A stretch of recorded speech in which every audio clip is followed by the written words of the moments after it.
ಅದು ಬಂಡೆಯ ಮೇಲೆ ಕುಳಿತು ಬಂಡೆಯಾಗಿಯೇ ಗಾಢವಾಗಿ ಏನನ್ನೋ ಯೋಚಿಸ್ತಾ ಇದ್ದಾರೆ.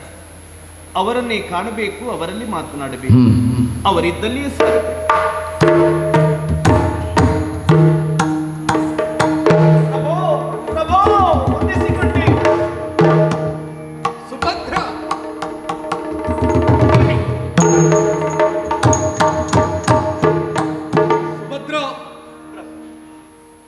ಅದೆಷ್ಟೋ ಕಾಲಗಳೇ ಆಗಿ ಹೋಯಿತು. ನಾವು ದೂರ ದೂರ ಇದ್ದದ್ದು. ಇವತ್ತು ಮಗನಾದಂತಹ ಅಭಿಮನ್ಯುವನ್ನ ಕೂಡಿಕೊಂಡು ಇಲ್ಲಿವರೆಗಾಗಿ ಬರ್ತಾ ಇದ್ದಿ. ಹೌದು. ಬಂದದ್ದು ನೀನು ದ್ವಾರಕೆಯಿಂದ. ಅಲ್ಲಿಂದಲೇ ಬರ್ತೀನಿ. ಒಂದು ವಿಚಾರ ಕೇಳಲ. ಏನು?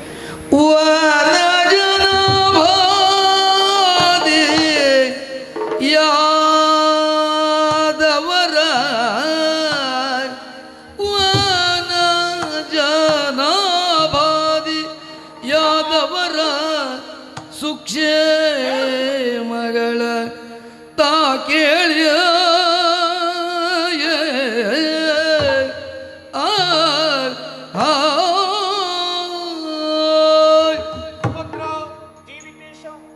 ಬಂದದ್ದು ದ್ವಾರಕೆಯಿಂದ. ಕೇಳಲೇಬೇಕಾದಂತಹ ಪ್ರಶ್ನೆಗಳು ಅನೇಕ. ಏನು? ಅದೆಷ್ಟೋ ಕಾಲಗಳಾಯಿತು ಆಗಲಿ ನಾವು ನಿಂತದ್ದು. ನಮ್ಮವರ ಕುರಿತಾಗಿ ಕೇಳಬೇಕು, ನಮ್ಮ ಆಪ್ತರ ಕುರಿತಾಗಿ ತಿಳಿದುಕೊಳ್ಳಬೇಕೆನ್ನುವ ಹಾಗೆ ಮನಸ್ಸು ಹಂಬಲಿಸಿದರೆ ಅಪರಾಧವೇನು ಅಲ್ಲ ತಾನೆ?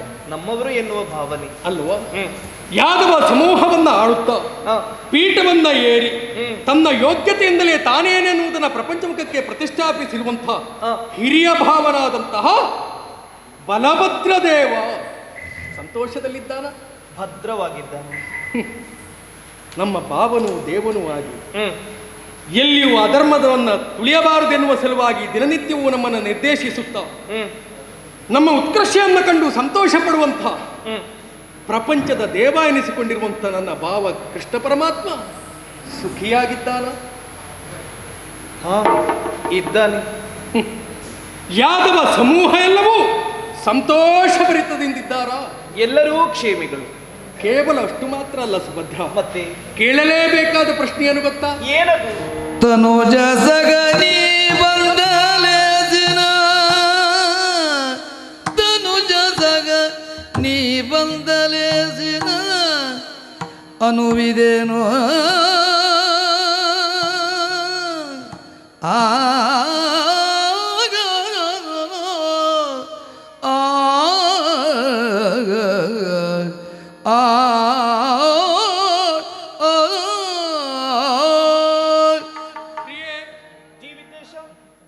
ತೊಟ್ಟಿಲ ಮಗುವಾಗಿದ್ದಂತಹ ಅಭಿಮನ್ಯು ಆವತ್ತು ನಾವು ಕಾಡನ್ನ ಸೇರುವಂತಹ ಸಂದರ್ಭ ನಮ್ಮನ್ನ ಒಡಗೂಡಿ ಬರುವುದಕ್ಕೆ ನೀನು ಸಿದ್ಧಳಾಗಿ ನಿಂತವಳೇ ಆಗಿತ್ತು. ಆ ಕ್ಷಣದಲ್ಲಿ ಸಣ್ಣವರಾದಂತಹ ಅಭಿಮನ್ಯುವನ್ನ ಕೂಡಿಕೊಂಡು ಈ ಕಾಡಿನವರೆಗಾಗಿ ಬಂದೆ ಅಂತಾದ್ರೆ ಕಷ್ಟಕರವಾದಂತಹ ಜೀವನದಲ್ಲಿ ನಿನ್ನನ್ನು ನೀನು ತೊಡಗಿಸಿಕೊಳ್ಳುವುದು ಕಷ್ಟವಾದೀತು ಎನ್ನುವ ಸಲುವಾಗಿ ನಾವೇ ನಿನ್ನನ್ನ ದ್ವಾರಕೆಯಲ್ಲಿ ಬಿಟ್ಟು ಬಂದವರು. ಹೌದು, ಸತ್ಯ. ಇವತ್ತು ತೊಟ್ಟಿಲ ಮಗುವಾದಂತಹ ಅಭಿಮನ್ಯು ಎದೆತ್ತರಕ್ಕೆ ಬೆಳೆದು ನಿಂತಿದ್ದಾನೆ.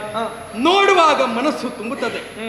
ಮಗನಾದಂತಹ ಅಭಿಮನ್ಯುವನ್ನ ಕೂಡಿಕೊಂಡು ನನ್ನನ್ನು ನೋಡಲು ಸುಖವಾಗಿಯೇ ಬಂದೆಯೋ, ಯಾವ ಉದ್ದೇಶವನ್ನು ಹೊತ್ತು ಬಂದೆಯೋ?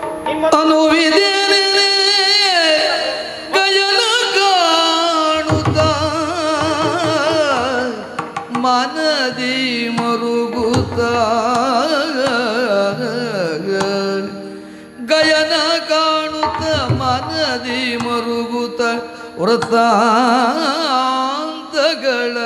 ಅರುಗಿದಳು.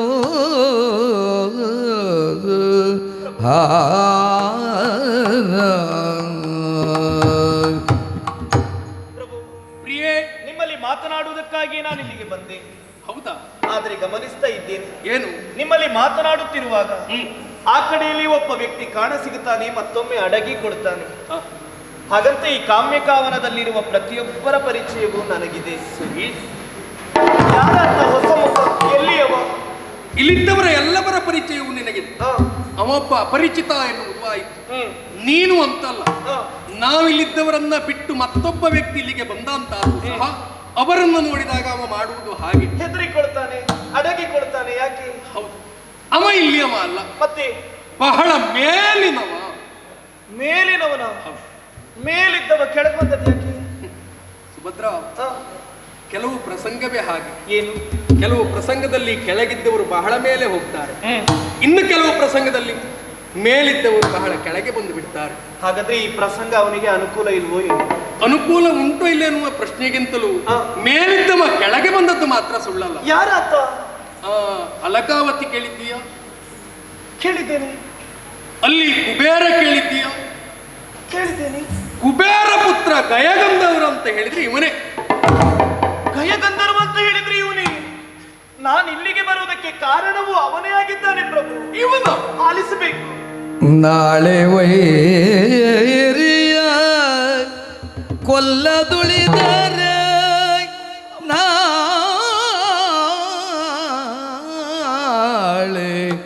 ವೈರಿಯ ಕೊಲ್ಲದುಳಿದರೆ ಬೀಳಿಸುವೆ ತನ್ನೊಡಲ ಒಗ್ನಿಗೆ, ಬೀಳಿಸುವೆ ತನ್ನೊಡಲ ಒಗ್ನಿಗೆ, ಪೇಳಿ ಕರೆತಾರೆನುತ, ಪೇಳಿ ಕರೆತ ಗಯನನು ಕರೆತಾರೆನುತ,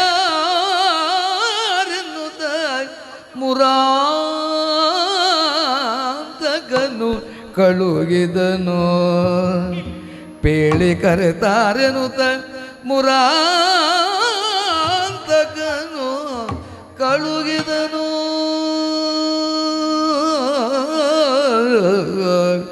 ಆ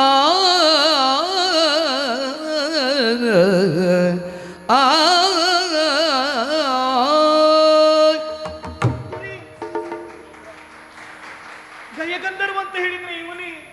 ಹೌದು, ನಾನಿಲ್ಲಿಗೆ ಬರುವುದಕ್ಕೆ ಕಾರಣವೂ ಇವನೇ ಆಗಿದ್ದಾನೆ. ಅಂದ್ರೆ ಅವನ ಪರಿಚಯ ನಿನಗಿದೆಯಾ? ನನಗೆ ಅಂತಲ್ಲ, ದ್ವಾರಕೆಯಲ್ಲಿರುವ ಪ್ರತಿಯೊಬ್ಬರಿಗೂ ಇದೆ. ಪ್ರಕರಣ ಒಂದರಲ್ಲಿ ಈ ಗಯಗಂಧರ್ವನ ನನ್ನನ ವೈರಿ ಅಣ್ಣ ಈತನಿಗಾಗಿ ಹುಡುಕುತ್ತಾ ಇದ್ದಾನೆ. ಆಮೇಲೆ ಸತ್ಯದ ಅರಿವಾಯಿತು, ಗಯಗಂಧರ್ವ ನಿಮ್ಮ ರಕ್ಷಣೆಯಲ್ಲಿದ್ದಾನೆ. ಸರಿ, ಇದನ್ನು ಕೇಳಿದಂತ ನನ್ನ ಅಣ್ಣ ನನ್ನನ್ನು ಕರೆದಾಡಿದಂತ ಮಾತು ಏನು? ಹೋಗು ಸುಭದ್ರ, ಗಯಗಂಧರ್ವನನ್ನು ಬಿಡಿಸಿದ್ದ. ಗಯಗಂಧರ್ವನ ಅನಿವಾರ್ಯತೆ ಅಣ್ಣನಿಗಿದೆ. ಯಾಕೆ ಗೊತ್ತೇ? ಯಾಕೆ? 8 ದಿನದ ಕತ್ತಲಾಗುವುದರೊಳಗೆ ಗಯಗಂಧರ್ವನ ಕತ್ತನ್ನು ಕತ್ತರಿಸಲಿಲ್ಲ ಅಂತಾದ್ರೆ ನಾನು ಬೆಂಕಿಯಲ್ಲಿ ಬಿದ್ದು ಸಾಯುತ್ತೇನೆ ಎನ್ನುವ ಪ್ರತಿಜ್ಞೆಯನ್ನು ನನ್ನ ಅಣ್ಣ ಕೈಗೊಂಡಿದ್ದಾನೆ. ಹಾಗಾಗಿ ನನ್ನ ಅಣ್ಣ ಕರೆದಾಡಿದಂತ ಮಾತು, ಹೋಗು ಸುಭದ್ರ, ನಿನ್ನ ಗಂಡನಲ್ಲಿಗೆ ಗಯಗಂಧರ್ವನ ವಿಚಾರವಾಗಿ ತಿಳಿಸು.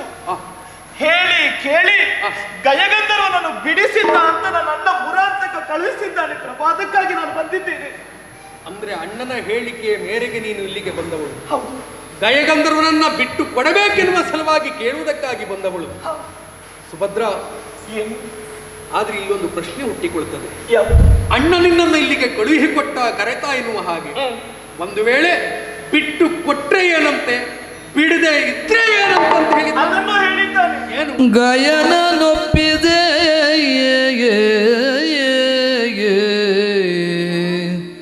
ಈ ಗಯನ ನೊಪ್ಪಿದೆ ನಿಮ್ಮತಾ ಬಹುದಯದಿ ರಕ್ಷಿಪ ನನವರತ, ಕಡುದಯದಿ ರಕ್ಷಿಪ ನನವರತ, ನಿರ್ದಯದಿ ಕುಳಿತರೆ ನಿರ್ದಯದಿ ಕುಳಿತರೆ ಗಯನೆ ಕಲ್ಪದಲ್ಲಯನು, ನಿರ್ದಯದಿ ಕುಳಿತರೆ ಗಯನೆ ಕಲ್ಪದಲ್ಲಯನು ಹೇಳೆಂದ ಆ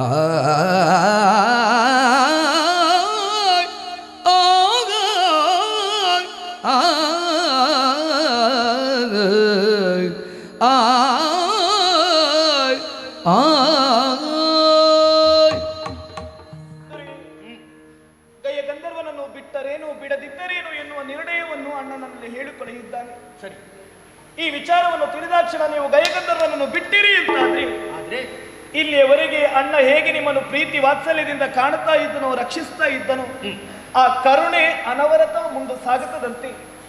ಸರಿ, ಅದನ್ನು ತಿಳಿದು ಕಾಠಿಣ್ಯವನ್ನು ತಳೆದು ನೀವು ನಿರ್ದಯದಿ ಕುಳಿತಿರಿ ಅಂತಾದ್ರೆ ಈ ಗಯನೇ ನಿಮ್ಮ ಕಲ್ಪದ ಲಯವಾಗುತ್ತದೆ ಪ್ರಭು, ಲಯವಾಗುತ್ತದೆ. ರಾಣಿಯ ನುಡಿ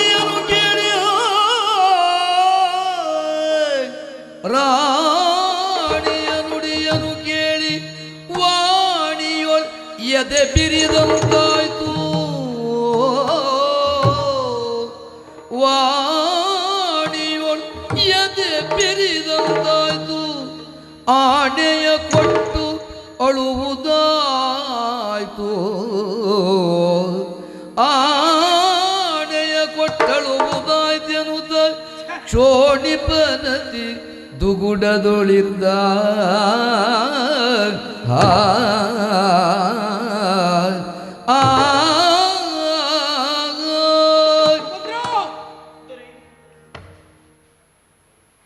ಅರ್ಥ ಆಗ್ತದೆ ನನಗೆ.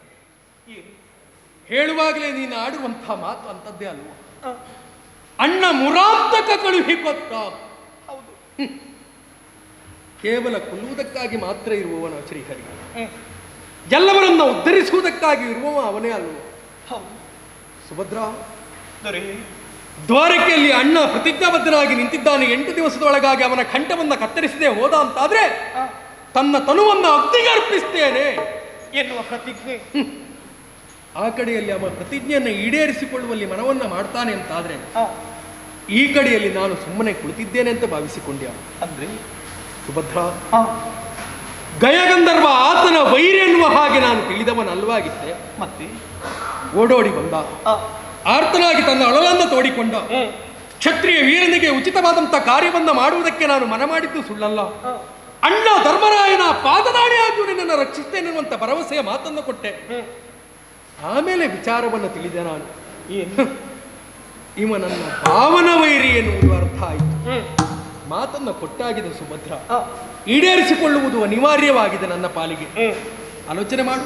ಏನು? ಎಲ್ಲಿಯಾದ್ರೂ ನಿನ್ನ ಮಾತಿಗೆ ಒಪ್ಪಿ ನಾನು ಇವನನ್ನ ಬಿಟ್ಟು ಕೊಟ್ಟೆ ಅಂತಾದ್ರೆ ಪರಿಣಾಮ ಏನಾದೀತು? ನಾನು ಕೊಟ್ಟ ಮಾತೊಂದೇ ಹಾಳಾಗುವುದಲ್ಲ, ಚಂದ್ರವಂಶ ಅವರ ಕೀರ್ತಿಗೆ ಕಳಂಕಪ್ರಾಯನಾಗಿ ನಿಲ್ಲುವವ ನಿನ್ನ ಗಂಡನಾಗ್ತಾನೆ ಎನ್ನುವುದನ್ನು ಒಮ್ಮೆ ಆಲೋಚನೆ ಮಾಡು.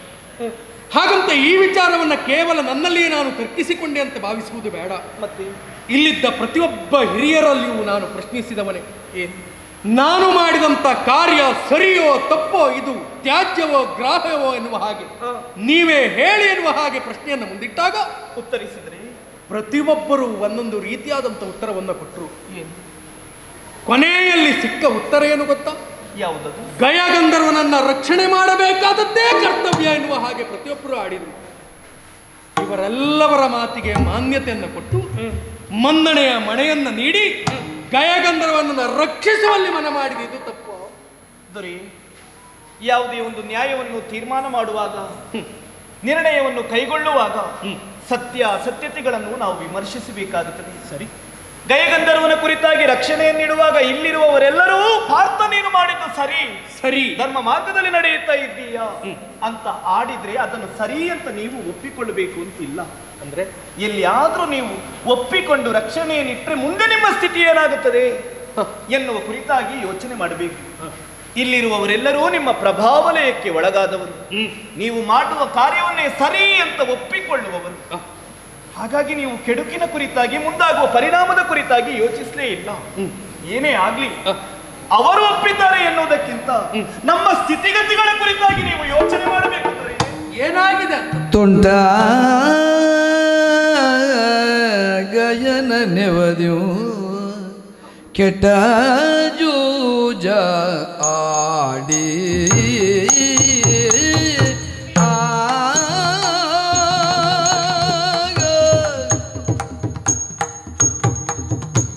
ಕೆಟ್ಟ ಜೂಜ ಆಡಿ ಇಂಥ ಕೆಟ್ಟ ಜೂಜ ಆಡಿ ಇಂಥ ಬಟ್ಟೆಯಾಯ್ತು ಬೇಡ, ಇಂಥ ಬಟ್ಟೆಯಾಗಾಯ್ತು ಬೇಡ. ಗಯನ ಬಿಟ್ಟು ಕಳುಗಿ ಸೈಯ ಕೈಯ ಮುಗಿವೇನು ಕಾಂತ. ಕೆಟ್ಟ ಜೂಜ ಆಡಿ ಇಂಥ ಬಟ್ಟೆಯಾಯ್ತು ಬೇಡ. ಗಯನ ಗಯನ ಬಿಟ್ಟು ಕಳುಗಿ ಸೈಯ ಕೈಯ ಮುಗಿವೆನು ಕಾಂತ.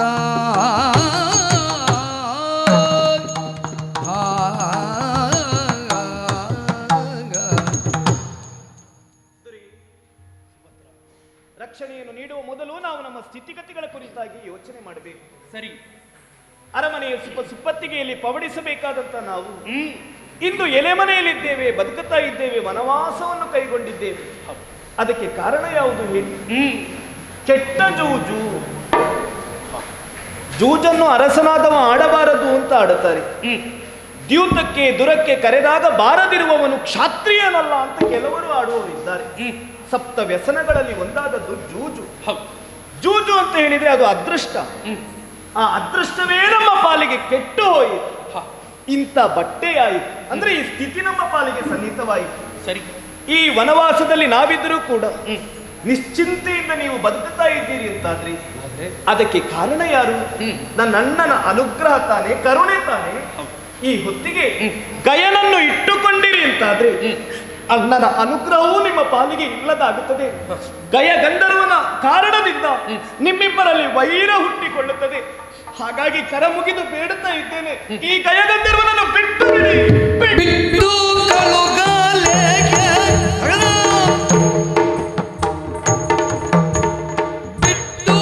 ಕಳುಗಲೇಗೆ ಕೈಯ ಕಟ್ಟಿ ತಂದೇವೇನೆ, ಕೈಯ ಕಟ್ಟಿ ತಂದೇವೇನೆ ಕಾಂತೆ. ದೈನ್ಯವಟ್ಟು ಕೇಳಲ ಭಯ ಕೊಟ್ಟೆನೆ ಕಾಂತೆ.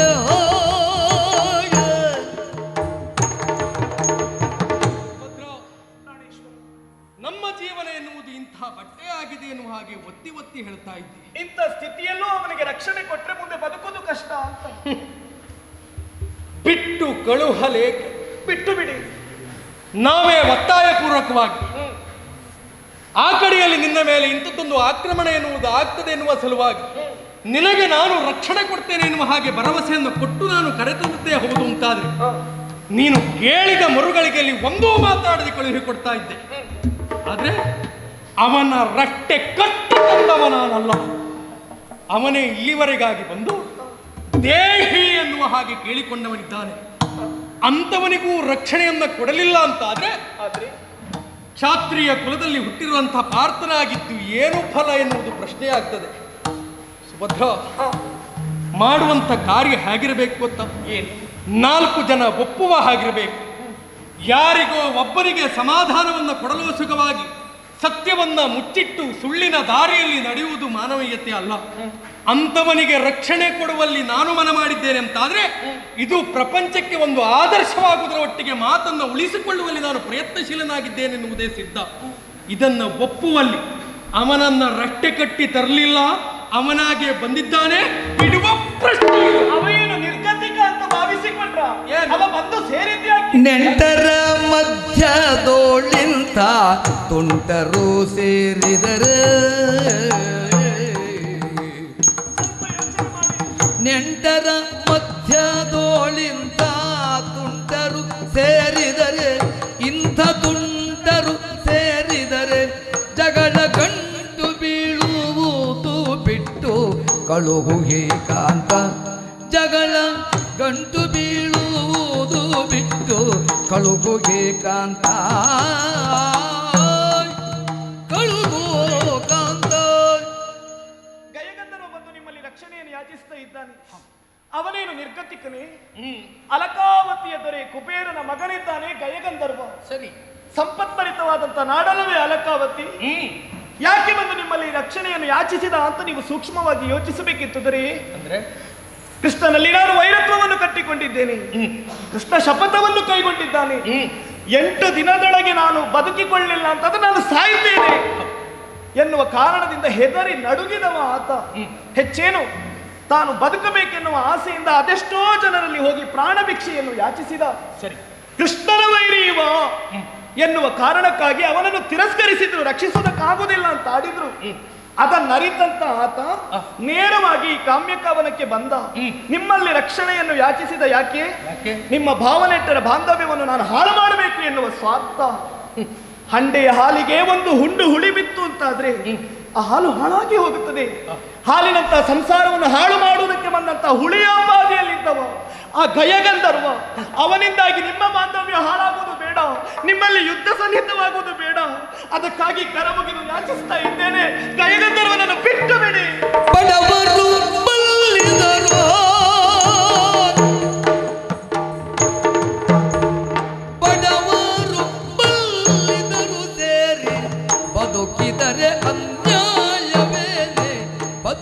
ಕೊಡದಿದ್ದರೆ ಅನ್ಯಾಯ ಏನೇ ಬಡವನಂತೆ ಬರಿದೆ ಬಿಟ್ಟು ಕೊಡುವೆನೆ ಕಾಂತೆ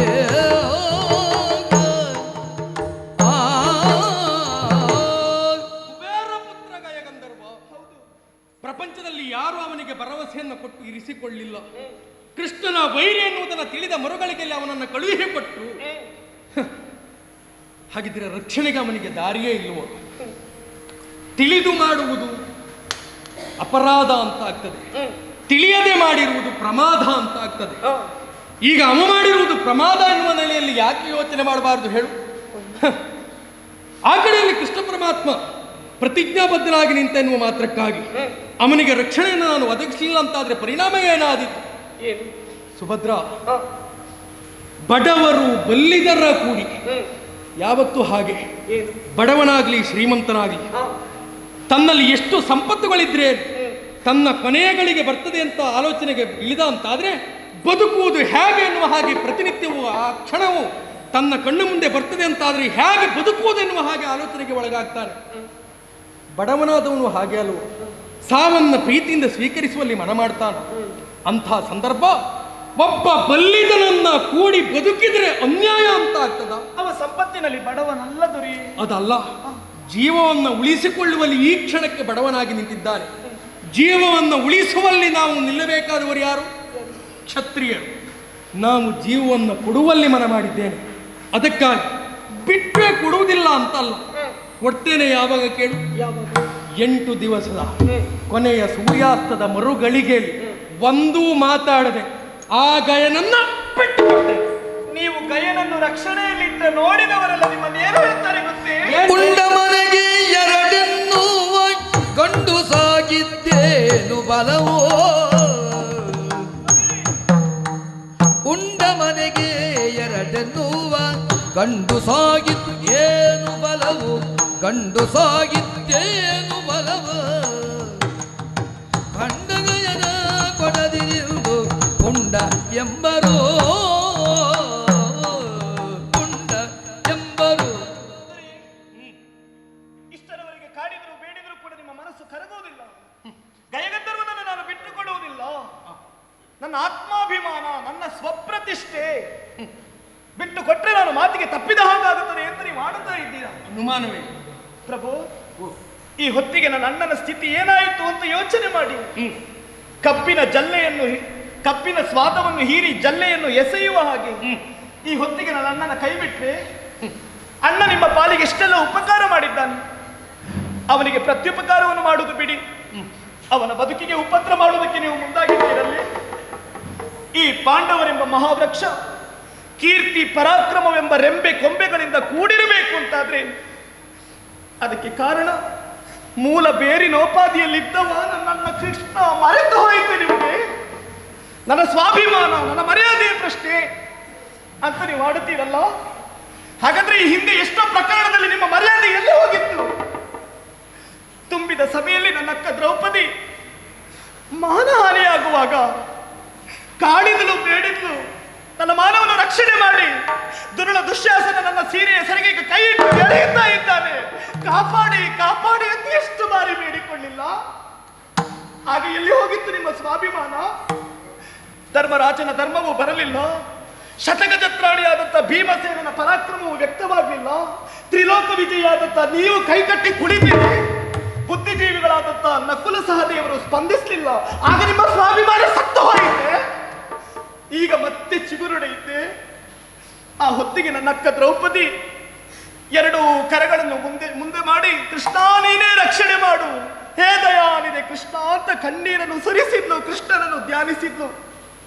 ಆ ಹೊತ್ತಿಗೆ ಅಣ್ಣ ಕೃಷ್ಣ ಅಕ್ಷಯಾಂಬರವನ್ನಿತ್ತು ಅಕ್ಕನ ಮಾನ ರಕ್ಷಣೆ ಮಾಡಿದ. ಆಗ ಇಲ್ಲಿ ಹೋಗಿತ್ತು ನಿಮ್ಮ ಪರಾಕ್ರಮ. ಬೇಡ ಬಿಡಿ, ವನವಾಸದಲ್ಲಿ ನೀವಿರುವಂತ ಹೊತ್ತಿಗೆ ದೂರ್ವಾಸ ಮಹಾಮುನಿಗಳು 10,000 ಶಿಷ್ಯಂದಿರನ್ನು ಕೂಡಿಕೊಂಡು ಬಂದರು ಕೌರವನಿಂದ ಪ್ರೇರಿತರಾಗಿ. ಮಧ್ಯಾಹ್ನದ ಹೊತ್ತಿಗೆ ಬಂದು ನನಗೆ ಹಸಿವಾಗುತ್ತದೆ, ಉಣ್ಣುವುದಕ್ಕೆ ವ್ಯವಸ್ಥೆ ಮಾಡು ಧರ್ಮಜ ಅಂತ ಹೇಳಿದರು. ಸೂರ್ಯದತ್ತವಾದಂಥ ಅಕ್ಷಯ ಪಾತ್ರೆಯಲ್ಲಿ ನೀವೆಲ್ಲರೂ ಊಟ ಮಾಡಿದ ಬಳಿಕ ನನ್ನ ಅಕ್ಕ ದ್ರೌಪದಿ ಊಟ ಮಾಡಿದ ನಂತರ ಮತ್ತೆ ಅಕ್ಷಯವಾಗುವುದಿಲ್ಲವಿತ್ತು. ಆ ಹೊತ್ತಿಗೆ ಏನು ಮಾಡುವುದು? ಬಂದಿರುವಂತ ದೂರ್ವಾಸರಿಗೆ ಉಪಚಾರ ಮಾಡ್ಲಿಕ್ಕೆ ಆಗುದಿಲ್ವಲ್ಲ? ಕುಪಿತಗೊಂಡಂತ ದೂರ್ವಾಸರು ಶಪಿಸಿ ಹೋಗುತ್ತಾರೆ ಎನ್ನುವ ಭಯದಲ್ಲಿ ನೀವಿರುವಾಗ ತದೇಕ ಚಿತ್ತದಿಂದ ನನ್ನ ಕೃಷ್ಣನನ್ನು ನೀವು ಧ್ಯಾನಿಸಿಕೊಂಡ್ರಿ. ಪ್ರತ್ಯಕ್ಷಗೊಂಡಂತ ಕೃಷ್ಣ ಬಂದ ಆಡಿದ, ಮಹಾಮುನಿಗಳೇ, ಹೋಗಿ ಸಮುದ್ರದಲ್ಲಿ ಸ್ನಾನವನ್ನು ಮುಗಿಸುವಲ್ಲಿ ನಾನು ವ್ಯವಸ್ಥೆ ಮಾಡ್ತೇನೆ. ಅಕ್ಷಯ ಪಾತ್ರೆಯಲ್ಲಿ ಇದ್ದಂತ ಒಂದು ಅಗಳನ್ನು ಅಣ್ಣ ತಿಂದ. ಆಗ ಬಂದಿರುವಂತಹ 10,000 ಶಿಷ್ಯಂದಿರ ಹೊಟ್ಟೆ ತುಂಬಿ ಹೋಯಿತು. ಶಪಿಸುವುದಕ್ಕೆ ಬಂದಂತ ಮಹಾಮುನಿಗಳು ನಿಮ್ಮನ್ನು ಅನುಗ್ರಹಿಸಿ ಹೋದ್ರು, ಹರಸಿ ಹೋದ್ರು. ಹಾಗಾದ್ರೆ ಇದಕ್ಕೆ ಕಾರಣ ಯಾರು? ನನ್ನ ಅಣ್ಣನಾದಂತ ಕೃಷ್ಣ. ಅದನ್ನು ಮರೆತೀರಿ ನೀವು? ಗೊತ್ತಾಯಿತು ಪ್ರಭು. ಈ ಹೊತ್ತಿಗೆ ನೀವು ಮೌನಿಯಾಗಿ ಕುಳಿತಿದ್ದೀರಿ ಅಂತಾದ್ರೆ ಕಾರಣ ಏನು? ಬೇಡ, ಈ ಸುಭದ್ರೆಯನ್ನು ಮದುವೆಯಾದದ್ದು ಸ್ವಾರ್ಥ ಅಂತ ನನಗೀಗ ಅನ್ನಿಸುವುದು. ಸುಭದ್ರೆಯನ್ನು ನಾನು ಮದುವೆಯಾದ್ರೆ ನನ್ನ ಅಣ್ಣ ಕೃಷ್ಣನ ಅನುಗ್ರಹ ನಿಮಗೆ ಭದ್ರವಾಗಿ ಲಭಿಸ್ತದೆ ಎನ್ನುವ ಸ್ವಾರ್ಥದಿಂದ ನನ್ನನ್ನು ಮದುವೆಯಾದರೆ ಹೇಳ್ತೀರಿ. ಇಲ್ಲಿರುವವರೆಲ್ಲ ಒಪ್ಪಿದ್ದಾರೆ. ಪಾರ್ಥ, ನೀನು ಮಾಡಿದ್ದು ಸರಿ ಅಂತ 10 ಬಾಯಿಗಳು ನಿಮ್ಮನ್ನು ಹೊಗಳುತ್ತದೆ. ಆದ್ರೆ ನಾನು ದ್ವಾರಕೆಯಿಂದ ಬಂದವಳು ಪ್ರಭು. ಅಲ್ಲಿರುವ 1000 ಬಾಯಿಗಳು ನಿಂದಿಸ್ತದೆ ನನ್ನನ್ನು. ಉಂಡ ಮನೆಗೆ 2 ಎನ್ನುವಂತ ಬಂಡ ಗಂಡನ ಹೆಂಡತಿ ಅಂತ. ಇದನ್ನು ನಾನು ಹೇಗೆ ಅನುಭವಿಸಿ ಇರಲಿ ಹೇಳಿ? ನೋಡಿ, ಇನ್ನು ನಾನು ಯಾವ ಮುಖವನ್ನು ಹೊತ್ತು ದ್ವಾರಕೆಯನ್ನು ಸೇರ್ಲಿ? ನನ್ನ ಅಣ್ಣ ಹೇಳಿದ್ದಾನೆ, ಗಯಗಂಧರ್ವನನ್ನು ಬಿಡಿಸಿದ್ದ ಮಗಳೇ ಅಂತ. ಯಾವ ಮುಖವನ್ನು ಹೊತ್ತು ಸಾಗಲಿ ನಾನು? ಹೋಗಿ ಕೇಳಿದ್ರೆ, ಅಣ್ಣ ಹೇಳಿದ್ರೆ ನಾನು ಏನಂತ ಉತ್ತರಿಸ್ಲಿ? ದೊರೆ, ಗಯನನ್ನು ನೀವು ರಕ್ಷಣೆಯಲ್ಲಿ ಇಟ್ಟಿದ್ದೀರಾ ಎನ್ನುವ ಮಾತನ್ನು ಕೇಳಿದ ಕ್ಷಣ ನನ್ನನ್ನು ಪ್ರೀತಿಸುವಂತ ನನ್ನ ಅತ್ತಿಗೆ ಎಂದಿರೆಲ್ಲ ನನ್ನನ್ನು ನಿಂದಿಸ್ತಾ ಇದ್ದಾರೆ. ನಾನೇನು ಮಾಡ್ಲಿ ದೊರೆ? ಅಲ್ಲಿ ಹೋಗುವ ಹಾಗೂ ಇಲ್ಲ, ಇನ್ನಿಲ್ಲಿ ಉಳಿಯುವ ಹಾಗೂ ಇಲ್ಲ. ಇವರೆಲ್ಲ ಆಡುತ್ತಾ ಇದ್ದಾರೆ. ಅರ್ಜುನನ ಮನಸ್ಸನ್ನು ಬದಲಾಯಿಸುವುದಕ್ಕೆ ಸುಭದ್ರ ಬಂದಿದ್ದಾಳೆ. ಅಲ್ಲಿ ಹೋಗದೆ ಇಲ್ಲಿ ಉಳಿಯದೆ ನಾನೇನು ಮಾಡಲಿ? ನೋಡಿ, ನನ್ನದೊಂದು ಆಸೆ, ಕರಮುಗಿದು ನಾನು ಬೇಡುತ್ತೇನೆ. ತುಂಬಿದ ಸಭೆಯಲ್ಲಿ ಇದೇ ಕೈಗಳಿಂದ ನನ್ನ ಕೊರಳಿಗೆ ಮಾಂಗಲ್ಯ ಧಾರಣೆ ಮಾಡಿದವರಲ್ಲವೇ ನೀವು? ದೊರೆ, ಇದೇ ಕೈಯಲ್ಲಿ ಒಂದು ತೊಟ್ಟು ವಿಷ ಕೊಡಿ, ನಾನು ಕುಡಿದು ಸಾಯುತ್ತೇನೆ. ನಾರಿತನಾಗಿ ಪರಿಚರ್ಯ ಶರೀರವೇ ಬೇಡ, ಶರೀರವೇ ಬೇಡ ಅಂತ ಬಲುಗುಣದ ಕೂರದಿಯನ ಕಾಲಿಗೆ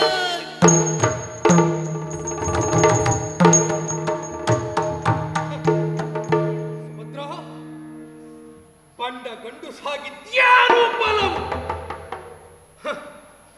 ಇದೆಲ್ಲವೂ ನನ್ನ ಪ್ರತಿಷ್ಠೆಯ ಪ್ರಶ್ನೆ ಅಂತ ತಿಳಿದೆಯೋ? ಇದೆಲ್ಲವೂ ನನ್ನ ಸಾಮರ್ಥ್ಯಕ್ಕನುಗುಣವಾಗಿ ನಡೆಸುವಂತ ಕಾರ್ಯ ಅಂತ ಭಾವಿಸಿಕೊಂಡ್ಯೋ? ದ್ವಾರಕೆಯಲ್ಲಿ ಪ್ರತಿಯೊಬ್ಬರು ನಿನ್ನನ್ನು ಬಾಯಿಗೆ ಬಂದ ಹಾಗೆ ನಿಂದಿಸ್ತಾರೆ ಎನ್ನುವ ಸಲುವಾಗಿ ಇಂಥ ಕಠೋರವಾದಂಥ ನುಡಿಯೋ? ತಿರುಗಿ ದ್ವಾರಕೆಯನ್ನು ಸೇರಲಾರೆ, ಇಲ್ಲಿ ಉಳಿಯಲಾರೆ. ನಿನ್ನ ಪಾಲಿಗೆ ವಿಷ ಕೊಡಬೇಕು. ಕೊಡ್ತೇನೆ ಸುಭದ್ರ, ಕೊಡ್ತೇನೆ. ಪ್ರಪಂಚದಲ್ಲಿ ಯಾರು ಕೊಡಲಾರದ, ಕೊಡಬಾರದ ಇದು ವೈಧವ್ಯ ಎನ್ನುವಂತ ವಿಷ. ಮೀರದಿರು ಬುದ್ಧಿಯನೋ, ಮೀರದಿರು ಬುದ್ಧಿಯನೋ, ನಿನ್ನಯ ನಾರಿ ಇದಿರೊಳಗ್ ಇರಿದು ಸತ್ತರೆ ದೂರ ಕೇಳುವರ್ಯಾರು ಬರಿದೆ ನರಕಕ್ಕೆ ಇಳಿಯದಿರೋ.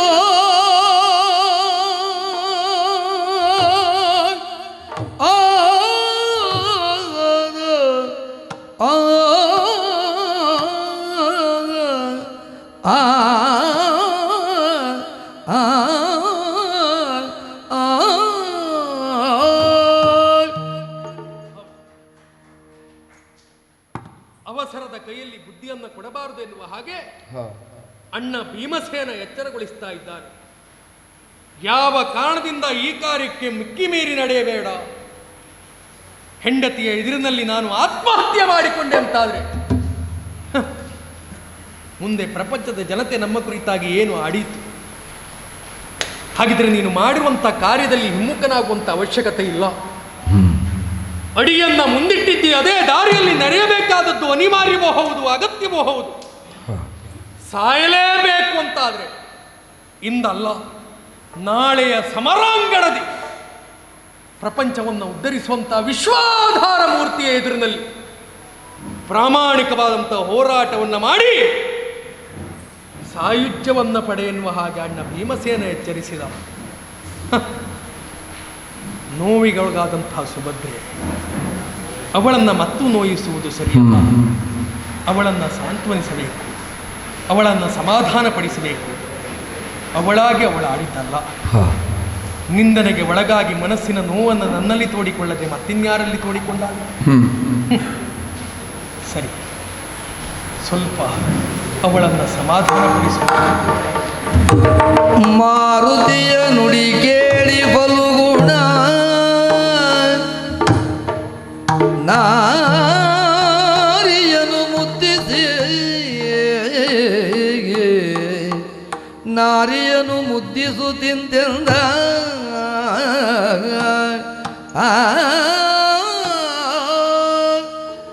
ಮಾನಿ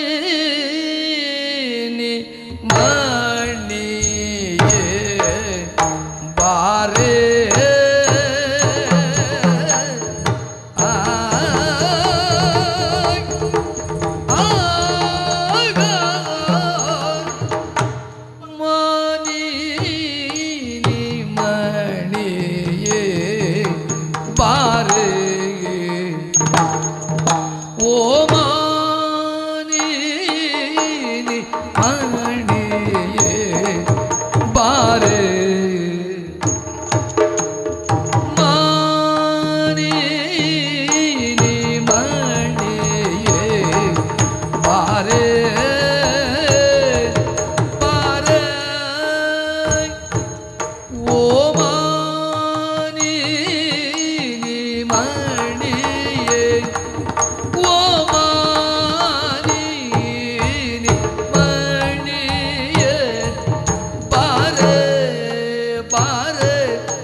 ಸನ್ಮೋಗನೆ ನೀರೆ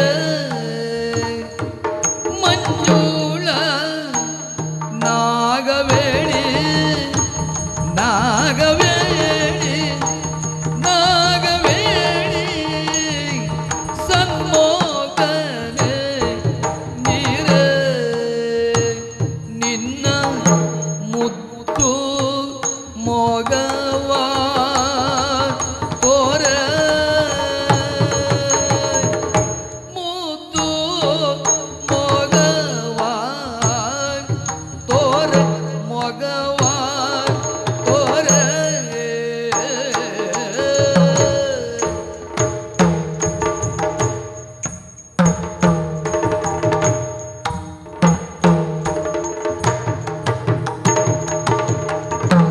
ದ್ವಾರಕೆಗೆ ನೀಗಿ ಹೋಗಿ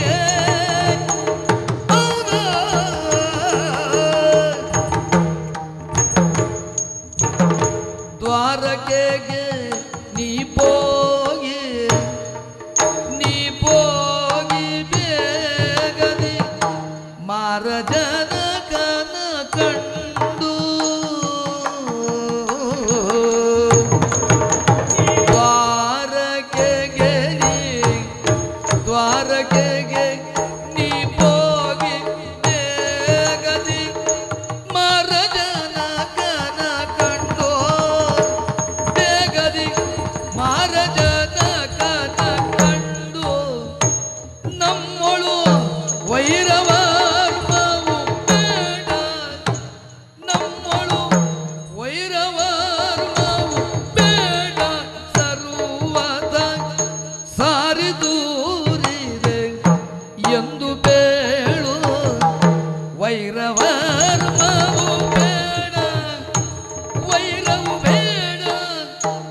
ವೈರವು ಬೇಡ ಸರ್ವದ ಸರಿದೂರಿದೆ ಎಂದು ಬೇಳು ಸರಿದೂರಿದೆ ಎಂದು ಬೇಳು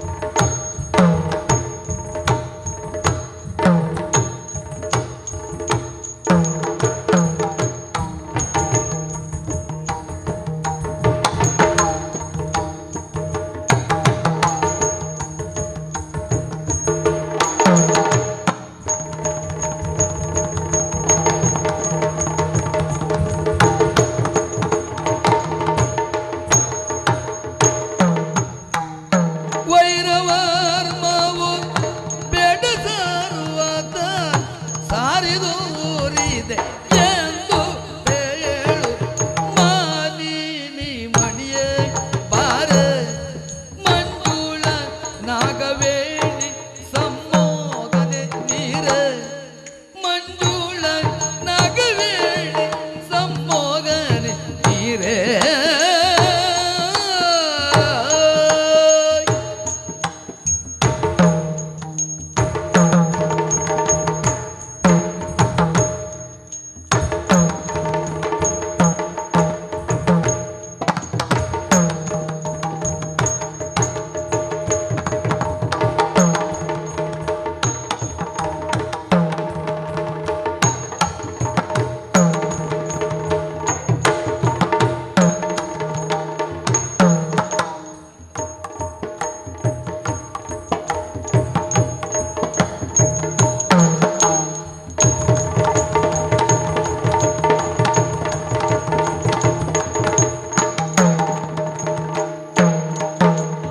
ದ್ವಾರಕೆಗೆ ನೀ ಹೋಗಿ ಬೇಗದಿ ಮಾರ ಜನಕನ ಕಂಡು ನಮ್ಮಳು ವೈರವರ್ಮವು ಬೇಡ ಸರ್ವದ ಸಾರಿದೂರಿದೆ ಎಂದು ಬೇಳು ವೈರವರ್ಮವು ಬೇಡ ಸರ್ವದ ಸಾರಿದೂರಿದೆ ಎಂದು ಬೇಳು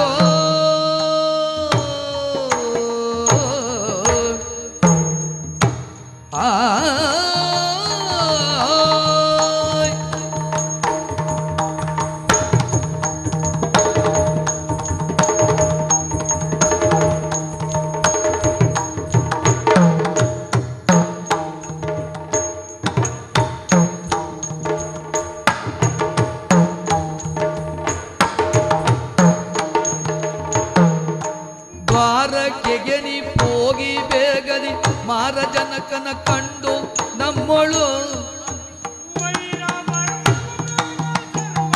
ಸಾರಿದೂರಿದೆ ಎಂದು ಬೇಳು ನಮ್ಮಳು ವೈರವರ್ಮವು ಬೇಡ ಸರ್ವದ ಸಾರಿದೂರಿದೆ ಎಂದು ಬೇಳು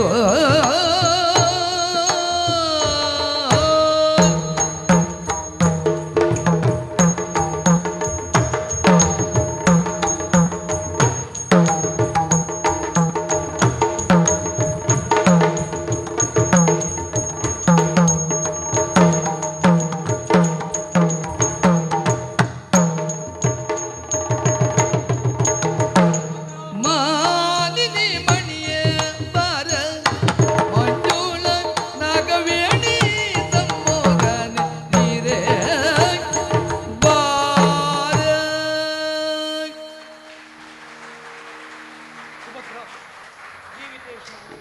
ನೊಂದಿಗೆ ಬೇಸರಗೊಂಡಿದೆ. ಪರಿಪರಿಯಾಗಿ ಅಂಗಲಾಚಿದರೂ ಸಹ ನಿನ್ನ ಮಾತಿಗೆ ವಲ್ಲ ಎನ್ನುವ ಹಾಗೆ ಅದನ್ನೇ ಪ್ರತಿಬಿಂಬಿಸಿ ಆಡಿದ ಮಾತನ್ನ ಉಳಿಸಿಕೊಳ್ಳುವಲ್ಲಿ ದಿಟ್ಟ ಹೆಜ್ಜೆಯನ್ನಿಟ್ಟ ಪಾರ್ಥ ನಿನ್ನನ್ನು ಕಡೆಗಣಿಸಿದೆ ಅಂತ ತಿಳಿಯುವುದು ಬೇಡ. ಸುಭದ್ರ, ದ್ವಾರಕೆಯಿಂದ ಇಲ್ಲಿವರೆಗಾಗಿ ಬಂದೆ. ಹೌದು, ಅಣ್ಣನ ಪರಿಸ್ಥಿತಿ ಏನೆನ್ನುವುದನ್ನು ಸಮಗ್ರವಾಗಿ ಆಲೋಚನೆ ಮಾಡಿದವಳು ನೀನು. ಆದರೆ ಇಲ್ಲಿ ಭರವಸೆಯ ಮಾತನ್ನು ಕೊಟ್ಟು ಪಾರ್ಥ ಸುಖದಲ್ಲಿದ್ದಾನೆ ಅಂತ ಭಾವಿಸಿದ್ಯಾ? ಏನು ನೀನು ಆಡಿರುವಂತಹ ಮಾತು ನನಗೆ ಅರ್ಥವಾಗಲಿಲ್ಲ ಅಂತ ಭಾವಿಸಿದ್ಯಾ? ಸುದೀರ್ಘವಾದಂತಹ ಪಾಂಡವರ ಜೀವನ ಎನ್ನುವುದು ಕೃಷ್ಣ ಕೊಟ್ಟಂತಹ ಭಿಕ್ಷೆ ಎನ್ನುವುದನ್ನು ನಾವು ತಿಳಿದುಕೊಂಡವರು. ತುತ್ತನ್ನವನ್ನ ನಾವು ನೆತ್ತಿಗೆ ಆಘ್ರಾಣಿಸಿ ಬಾಯಿಗೆ ಇಡುವ ಮೊದಲಾಗಿ ಶ್ರೀ ಕೃಷ್ಣಾರ್ಪಣ ವಸ್ತು ಎನ್ನುವ ಹಾಗೆ ಮನಸ್ಸಲ್ಲಿ ಸಂಕಲ್ಪಿಸಿಕೊಂಡು ನಾವು ನಡೆಯುವವರು. ಇವತ್ತು ಕೃಷ್ಣನ ವಿರೋಧವನ್ನು ನಾನು ಕಟ್ಟಿಕೊಂಡೆ. ಪರ್ಯಾಯವಾಗಿ ನೇರವಾಗಿ ನಾನು ಕಟ್ಟಿಕೊಂಡದ್ದಲ್ಲ, ವಿಧಿಯ ಅನುಸಾರವಾಗಿ ನನ್ನ ಜೀವನದಲ್ಲಿ ನಡೆಯುವಂತ ಪ್ರಸಂಗ ಒದಗಿ ಬಂದದ್ದು. ಸುಭದ್ರ ಪ್ರಭು, ಒಬ್ಬ ವ್ಯಕ್ತಿ ಜೀವನದಲ್ಲಿ ಎಷ್ಟೆಲ್ಲ ನೋವುಗಳನ್ನು ಅನುಭವಿಸಬಲ್ಲ ಹೇಳು. ಬಾಲ್ಯದಿಂದಲೂ ತಾವೆಣಿಸಿರುವಂತಹ ಕಾರ್ಯ ಯಾವುದು ನಡೆಯದೇ ಇದ್ದಾಗ ಅದೆಲ್ಲವದಕ್ಕೂ ಕಾರಣ ದೇವರು ಎನ್ನುವ ಹಾಗೆ ಅವನ ಮೇಲೆ ನಾವು ಆರೋಪವನ್ನು ಹೊರಿಸಿ ಜೀವನ ಎನ್ನುವುದು ಇಷ್ಟೇ ಎನ್ನುವಂಥ ತೀರ್ಮಾನಕ್ಕೆ ಬಂದು ಜೀವನದಲ್ಲಿ ಕುಗ್ಗಿ ಹೋಗುವವರು ಅದೆಷ್ಟೋ ಮಂದಿ. ನಾವು ಹಾಗೆ ಅಲ್ವೇನೆ ಸುಭದ್ರ? ಜೀವನದಲ್ಲಿ ಅದೆಷ್ಟು ಕಷ್ಟಗಳನ್ನು ಅನುಭವಿಸಿದವರು, ಅದೆಷ್ಟು ನಷ್ಟಗಳನ್ನು ಅನುಭವಿಸಿದವರು. ಸರಿ, ಆದರೆ ಒಂದೇ ಒಂದು ನಮ್ಮ ಜೀವನದ ಭರವಸೆಯ ಬೆಳಕು ಯಾರು ಹೇಳು? ಶ್ರೀಕೃಷ್ಣನಲ್ಲದೆ ಮತ್ತೊಬ್ಬನಲ್ಲ. ಅವನ ಬೆಳಕಿನ ನಿರ್ದೇಶನದ ಅಡಿಯಲ್ಲಿ ಬದುಕನ್ನು ಸಾಗಿಸುತ್ತಾ ಸಾಗಿಸುತ್ತಾ ಸುದೀರ್ಘವಾದಂಥ ಜೀವನವನ್ನು ಕಂಡು ಇಲ್ಲಿಗೆ ಬಂದು ನಿಂತಿದ್ದೇವೆ ಅಂತಾದ್ರೆ ಇದು ಅವನ ಸಂಕಲ್ಪ ಅಲ್ಲದೆ ಮತ್ತೊಬ್ಬರ ಸಂಕಲ್ಪ ಎನ್ನುವ ಹಾಗೆ ಭಾವಿಸುವ ನಾನಲ್ಲ. ಆಲೋಚನೆ ಮಾಡುತ್ತಿರುವುದು ಏನು? ನಮ್ಮ ಜೀವನದಲ್ಲಿ ನಡೆಯುವಂಥ ಪ್ರತಿಯೊಂದು ಘಟನಾವಳಿಗಳಿಗೂ ಮೂಲ ಕಾರಣೀಕರ್ತ ಶಕ್ತಿಯಾಗಿ ನಿಂತವ ತೆರೆಮರೆಯಾಗಿ ನಾವು. ಹಾಗಿದ್ರೆ ಈ ಗಯನ ಪ್ರಕರಣ ನಮ್ಮ ಜೀವನದಲ್ಲಿ ಬರ್ತದೆ ಅಂತಾದ್ರೆ ಅದನ್ನು ಸಮರ್ಥವಾಗಿ ಎದುರಿಸುವಲ್ಲಿ ಪಾರ್ಥನಲ್ಲದೆ ಮತ್ತೊಬ್ಬನಲ್ಲ. ಇದನ್ನು ತಿಳಿದವನು ಅವನಾಗಿದ್ದಾನೆ. ಇವತ್ತು ನೀನು ಬಂದು ಹೇಳಿದಂಥ ಮಾತ್ರಕ್ಕೆ ಅವನನ್ನು ಬಿಟ್ಟು ಕೊಡುವಂಥ ಪರಿಸ್ಥಿತಿ ನನ್ನದಲ್ಲ. ಆದರೆ ನೀನಾಡುವಂಥ ಮಾತು ಇದು ನಿನ್ನದಲ್ಲ, ನಿನ್ನ ಮನಸ್ಸಿಗಾಗಿರುವಂಥ ನೋವು ಸುಭದ್ರ. ದ್ವಾರಕೆಯಲ್ಲಿ ಇರುವಂಥ ನಿನಗೆ ಪಾರ್ಥನ ಮಡದಿಯಾಗಿ ನೀನು ಎಷ್ಟು ನೋವನ್ನು ಅನುಭವಿಸ್ತೆ ಎನ್ನುವ ಹಾಗೆ ನಾನು ತಿಳಿದವನೇ. ಕೃಷ್ಣನ ವೈರಿಗೆ ನಾನು ಭರವಸೆಯ ಮಾತನ್ನು ಕೊಟ್ಟೆ ಎನ್ನುವ ಸಲುವಾಗಿ ಕಂಡವರು ನಿನ್ನನ್ನು ನಿಂದಿಸಿ ಯಾರು? ಆದರೆ ಆ ಕಡೆ ನೀನು ಲಕ್ಷ್ಯವನ್ನು ವಹಿಸುವುದು ಬೇಡ ಸುಭದ್ರ. ನೀನು ಮಾನಿನಿ ಮಣಿ. ಪ್ರಪಂಚದಲ್ಲಿ ಅದೆಷ್ಟೋ ಹೆಣ್ಮಕ್ಕಳು ಹೆಂಗಸರು ಇದ್ದರೂ ಸಹ ಎಲ್ಲವರು ಮಾನಿನಿಯರಾಗುವುದಕ್ಕೆ ಸಾಧ್ಯ ಇಲ್ಲ. ಮಾನಕ್ಕೆ ಪ್ರಾಶಸ್ತ್ಯ ಕೊಟ್ಟವಳು ನೀನು. ಇವತ್ತು ಇಲ್ಲಿಗೆ ಬಂದು ನೀನು ಆಡ್ತೀಯ ಅಂತಾದ್ರೆ ಇದು ನಿನ್ನ ಮರ್ಯಾದೆಯ ಪ್ರಶ್ನೆ ಎನ್ನುವುದು ನನಗೆ ಅರ್ಥವಾಗ್ತದೆ. ಎದೆ ಎತ್ತರಕ್ಕೆ ಬೆಳೆದಂತಹ ಮಗನನ್ನು ನನ್ನ ಪಾಲಿಗೆ ಒದಗಿಸಿಕೊಟ್ಟವಳು ನೀನಿದ್ದಿ ಸುಭದ್ರ. ದೊರೆ, ಈಗ ನಿನ್ನಲ್ಲಿ ಹೇಳುವುದು ನಾನು ಒಂದು ಮಾತು. ಏನದು? ಹೇಗೆ ಅಣ್ಣನ ನಿರೂಪವನ್ನು ಹೊತ್ತು ಈವರೆಗಾಗಿ ಬಂದು ಬಿಡುವಂತ ಕೇಳಿದೆಯೋ, ಹೋಗು ಸುಭದ್ರ, ದ್ವಾರಕೆವರೆಗಾಗಿ ಹೋಗು.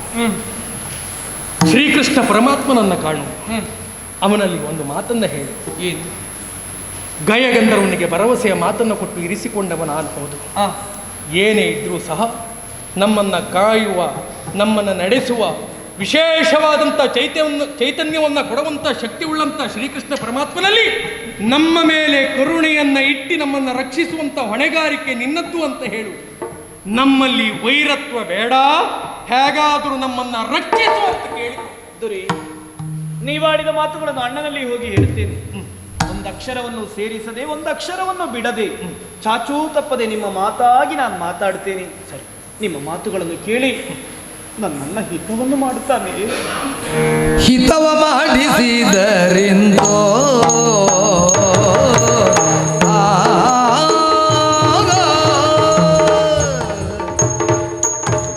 ಹಿತವ ಮಾಡಿಸಿದರಿಂದೋ ನಮ್ಮಯ ಗ್ರಗಗತಿಯೋಳಿ ಪರಿಯೋ ಬಂತು. ನಮ್ಮಯ ಗ್ರಗಗತಿಯೋಳಿ ಪರಿಯೋ ಬಂತು. ಕೈ ಮುಗಿದು ನಿಂತು ಸುತನ ತಲಗಿ ಕೊಯ್ಯಂದು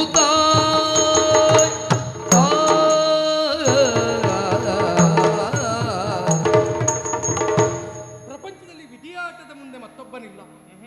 ಆದರೆ ವಿಧಿಗೆ ತಂದೆ ಎನಿಸಿಕೊಂಡವ ಯಾರು? ಆ ಪರಮಾತ್ಮನಲ್ವಾ? ಸುಭದ್ರ, ನಮ್ಮ ಪಾಲಿಗೆ ಹಿತವನ್ನ ಮಾಡಿದರಿಂತು ಒಳಿತನ್ನೇ ಮಾಡಲಿ ಎನ್ನುವ ಹಾಗೆ ನಾವು ಭಾವಿಸೋಣ. ಅಲ್ಲ, ಆತ ಒಳಿತನ್ನೇ ಮಾಡ್ತಾನೆ ಎನ್ನುವ ಹಾಗೆ ನಾವು ತಿಳಿಯೋಣ. ಸರಿ, ಆದರೆ ಯಾವ ಕಾರಣಕ್ಕಾಗಿಯೂ ನಮ್ಮ ಮೇಲೆ ಒಳಿತನ್ನ ಇರಿಸ್ತಾನೆ ಎನ್ನುವಂಥ ಭರವಸೆಯನ್ನು ಹೊತ್ತವರು ನಾವು ಯಾಕೆ ಹೇಳಿ?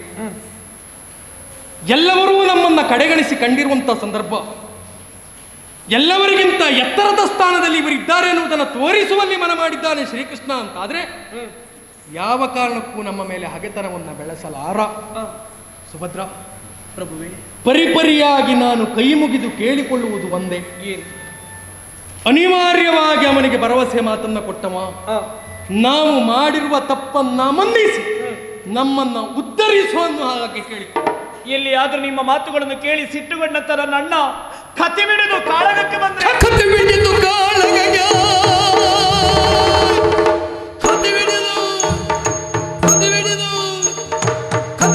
ಕಾಳಗಕ್ಕೆ ಬಂದರೆ ಶತಮಖ ಬ್ರಹ್ಮಾದಿ ಸುರರು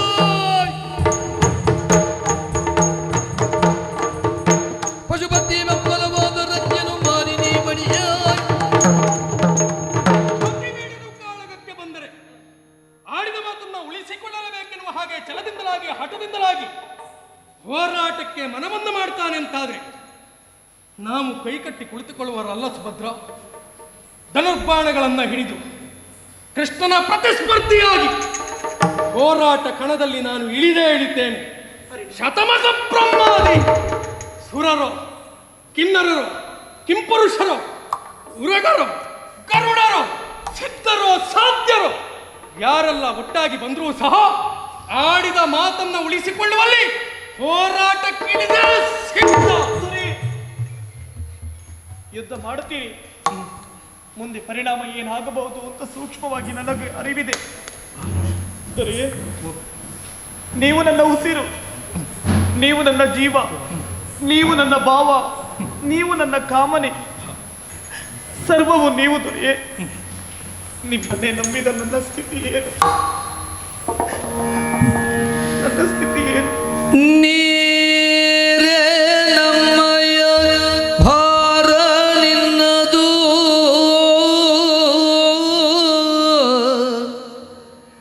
ನೀರೇ ನಮ್ಮಯ ಭಾರ ನಿನ್ನದು, ವಾರಿಜಾಕ್ಷಗೆ ಪೇಳು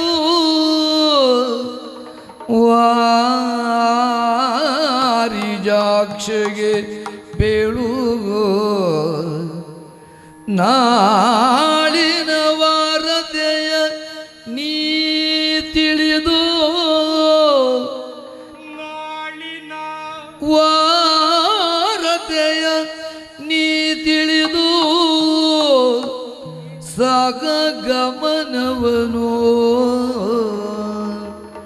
ಮಾಡಿದ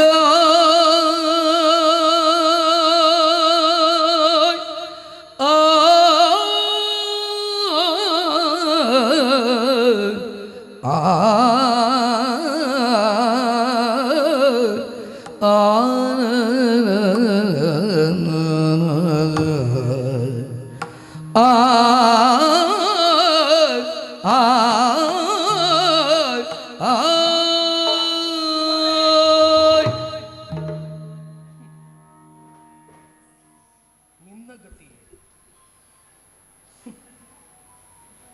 ಪ್ರಪಂಚದಲ್ಲಿ ಯಾವೊಬ್ಬ ವ್ಯಕ್ತಿಯಾಗಿರಲಿ, ಯಾವೊಬ್ಬ ಶಕ್ತಿಯಾಗಿರಲಿ, ಪರಮಾತ್ಮನ ಎದುರಿನಲ್ಲಿ ನಿಂತು ಜಯವನ್ನ ಸಾಧಿಸ್ತೇನೆ ಅಂತ ಹೇಳಿದ್ರೆ ಅದು ಅಕ್ಷರ ಸಹ ಸುಳ್ಳೇ ಆಗಿ ಹೋಗ್ತದೆ. ಹೌದು ಸುಭದ್ರ, ಪ್ರಭುವೇ, ಕೃಷ್ಣ ಪರಮಾತ್ಮನನ್ನು ಎದುರಿಸಿ ಬದುಕಲಿಕ್ಕೆ ಸಾಧ್ಯ ಉಂಟೆ?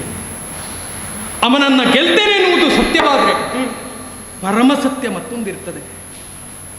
ಅವನೊಟ್ಟಿಗೆ ಗೆಲುವನ್ನು ಸಂಪಾದಿಸಿಕೊಳ್ಳುವುದು ಕಷ್ಟ. ಇದು ನಾನು ಅಂತ ಹೇಳಿದರೆ ಪ್ರಪಂಚವೇ ತಿಳಿದಿರುವಂತಹ ಸತ್ಯ. ಹೋರಾಟ ಕಣದಲ್ಲಿ ಬಂದು ನಿಂತ ಅಂತಾದರೆ ಅವನೊಟ್ಟಿಗೆ ಪ್ರಾಮಾಣಿಕವಾದಂತಹ ಹೋರಾಟವನ್ನು ಎಸಗಿ ಅವನ ಉರಿಗಣ್ಣಿಗೆ ನಾನು ತುತ್ತಾಗ್ತೇನೆ ಸುಭದ್ರ. ಆದರೆ ಒಂದು ಪ್ರಾಮಾಣಿಕವಾದಂಥ ಜಯವನ್ನು ಸಂಪಾದಿಸಿಕೊಳ್ಳುವಲ್ಲಿ ಅಸಾಧ್ಯನಾಗಿ ಕೃಷ್ಣನ ಕೈಯಲ್ಲಿ ನಾನು ಮಡಿದೆ ಅಂತಾದರೆ ಸುಭದ್ರ, ಎಲ್ಲವರ ಎದುರಿನಲ್ಲಿ ಚಿತೆಯನ್ನು ಏರಿಸಿ ಅಗ್ನಿಯನ್ನು ಸ್ಪರ್ಶಿಸಿ ಈ ನನ್ನ ದೇಹ ಸುಟ್ಟು ಕರಕಲಾಗುವುದರ ಒಳಗಾಗಿ ಆರ್ಯ ಪದ್ಧತಿಗನುಸಾರವಾಗಿ ಸಹಗಮನವನ್ನು ಮಾಡುತ್ತೇನೆ.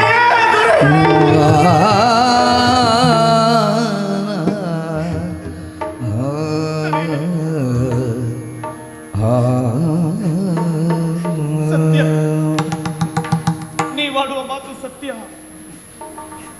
ಗಂಡ ಸತ್ತಾಗ ಹೆಂಡತಿಯು ಗಂಡನ ಚಿತೆಯೇರಿ ಸಾಯುವುದು ಅದೇ ಸತಿ ಸಹಗಮನವಲ್ವೇ? ನೀವಿಲ್ಲದ ಪ್ರಪಂಚವನ್ನು ಊಹಿಸುವುದಕ್ಕೂ ಕಲ್ಪಿಸುವುದಕ್ಕೂ ನನ್ನಿಂದ ಸಾಧ್ಯವಿಲ್ಲ ದೊರೆಯೇ. ನಾನು ಸಂತೋಷದಿಂದ ಸತಿ ಸಹಗಮನವನ್ನು ಅನುಸರಿಸ್ತೇನೆ ದೊರೆ. ನಾನು ಸತ್ತಲ್ಲಿ ಮುಗಿಯಲಿಲ್ಲವಲ್ಲ. ನಮ್ಮ ಕರುಳ ಕುಡಿ, ನಮ್ಮ ದಾಂಪತ್ಯದ ಪ್ರತೀಕ ಹಾಲಾಸುಳೆ ಕಂದಮ್ಮ, ನಮ್ಮ ಮಗ ಅಭಿಮನ್ಯುವಿಗೆ ಯಾರಿದ್ದಾರೆ ದೊರೆ? ಯಾರಿದ್ದಾರೆ?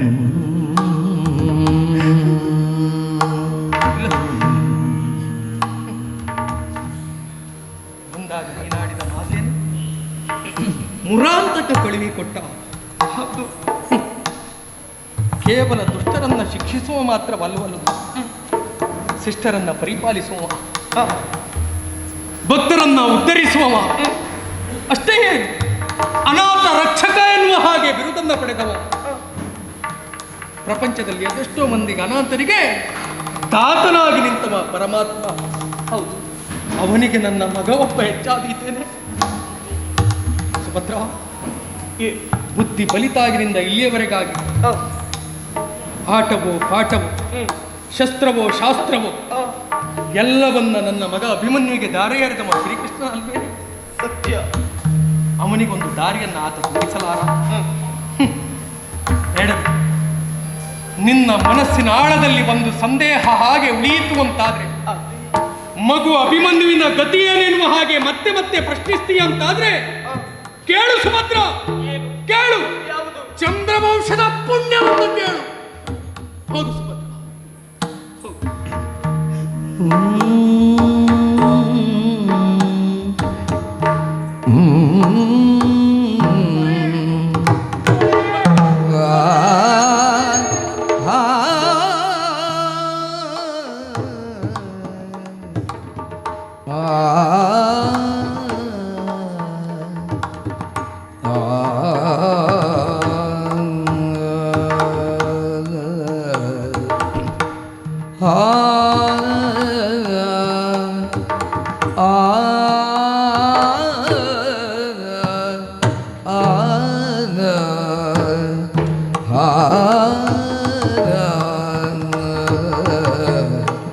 ಆ